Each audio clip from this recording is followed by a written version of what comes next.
California Congresswoman Jane Harman is a member of the Energy and Commerce Committee, and Hayward is testifying before its subcommittee on oversight. And Congresswoman Harman joins us now.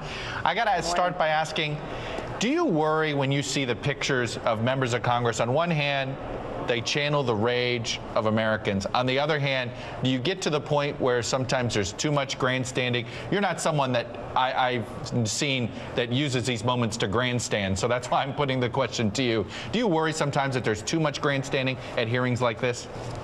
Well, let's understand that the consequences of this spill are absolutely devastating for the people who live along the Gulf Coast and for at least a generation of wildlife. We've never seen anything this bad before, and there's no end in sight. I hope the president is right that it will be 90% solved by the end of this month, and I congratulate him on this $20 billion compensation fund that he forced BP to agree to yesterday to be secured by the company's assets, and BP's agreement to forego dividends of $7.5 billion this year, putting the Gulf Coast residents ahead of its shareholders. But members of Congress reflect our constituents, and there is substantial membership on the Energy and Commerce Committee from that area. I share that outrage. I voted 20 times during my years in Congress against drilling offshore California. I think there should be a permanent ban. I don't personally believe there is anything called safe deep water drilling, so I think we should ban it, and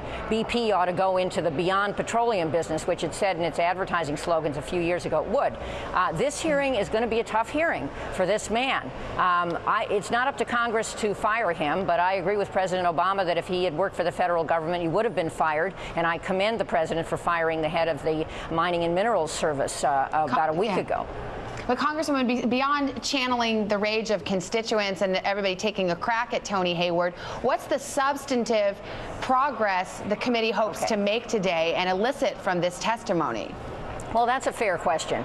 Our committee has a great history of investigations. We did toy safety and food safety and recently auto safety, and now we've got to get to the bottom of this. How do we stop this leak, and how do we make sure that BP takes full responsibility for making people whole, and how do we change our system of regulation so that we make deep water drilling as safe as possible? As I just said, I don't think it can be 100% safe. One good idea from one of my constituents is that we ought to require the drilling of a relief well at the same time as we require, all of the permits for the drilling of the original well. Sounds like it's an interesting idea, but wouldn't that make gas prices for everybody go much higher? I mean, well, there's a flip side to that.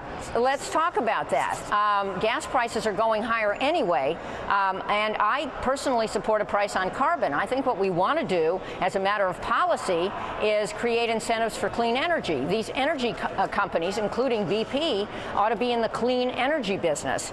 Americans have an unquenchable appetite, sadly, for oil, and my part of California has one person, one car on the freeways. But nonetheless, we have to move off of that, as President Obama said, and as our committee has recently legislated.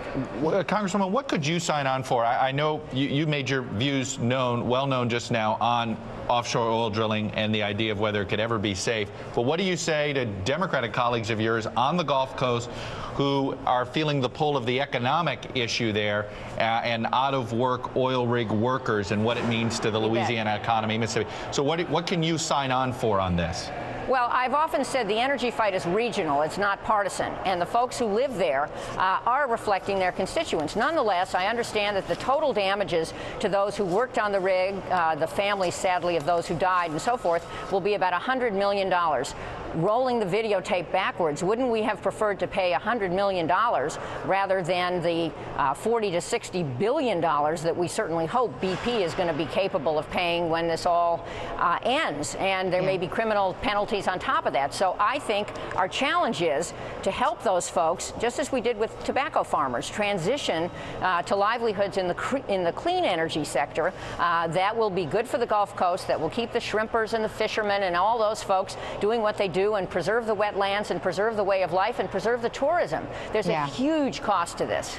All right, Congressman Jane Harman, appreciate your time and perspective this morning. Thank you for coming on. Thanks a lot.